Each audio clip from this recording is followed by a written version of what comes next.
Bonjour à tous et à toutes. Aujourd'hui, on va parler d'un film culte des années 80 qui donne naissance à 9 suites. Je vous laisse deviner un croque-mitaine qui tue les gens à l'arme blanche, du genre du slasher. Je veux bien sûr parler de Vendredi 13. Je suis sûr qu'il y en a qui ont pensé à Halloween, mais non, Vendredi 13 on va parler. Il faut savoir donc que ce film va donc donner lieu, comme je l'ai dit tout à l'heure, à 9 suites et aussi donc un comment ça s'appelle un crossover avec Freddy Krueger. Donc l'idée en fait d'un slasher, c'est de mettre en scène des meurtres à l'arme blanche, souvent des jeunes personnes qui sont très intéressées par les choses de la vie comme le sexe, la drogue, l'alcool, les soirées, etc. C'est surtout des personnes jeunes qui meurent dans ce genre de film. Et donc ce film, il faut savoir qu'il a été réalisé par Son S. Cunningham. Et ça va être le premier film d'une série qui va être vraiment très prolifique. Donc on va regarder tout ça. Allez, en avant pour la critique.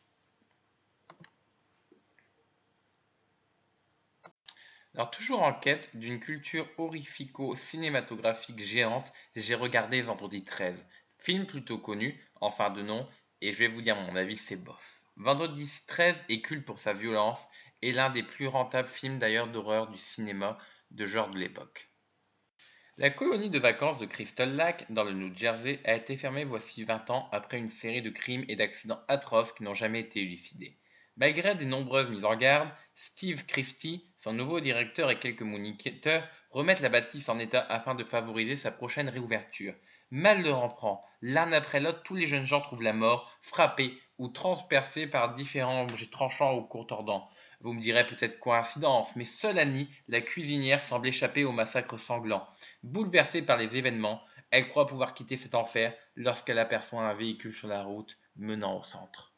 Déjà, le principal défaut, c'est surtout les personnages. Même s'ils sont attachants, la façon dont ils jouent est plutôt ridicule. Tout d'abord, lorsque le gars qui fait des blagues 24 heures sur 24 fait semblant de se noyer alors qu'il nageait très bien il y a 5 minutes, les autres personnages flippent à mort et ils accourent. Et puis surtout, il y a la présence du fameux syndrome.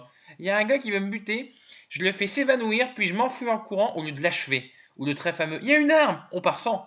Des trucs cons sortant droit du monde du slasher. Et enfin, le rythme du film, surtout au début, est mal géré. C'est chiant et les meurtres sont pas assez spectaculaires pour qu'on soit en haleine pendant le reste du film. Alors le film va obtenir son statut culte pour plusieurs raisons. Déjà, il y a un peu aussi la musique qui va quand même se faire entendre, même si pour moi je ne l'ai pas trouvé spectaculaire. C'est la musique vraiment d'Harry Manfredini.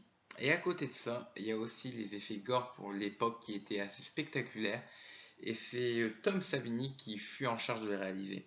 Il faut savoir donc que pour ces deux raisons principales, le film a gagné ses galons.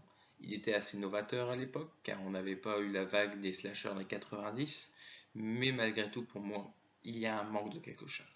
Il ne vaut pas Halloween. Halloween, c'était vraiment un film poignant qui me montrait vraiment une incarnation du mal. Là, je trouve que dans Vendredi 13, il manque vraiment une chose qui permet de donner la passion pour quelque chose, la passion, l'envie, etc. Il faut savoir que je suis un gros fan de slasher en général.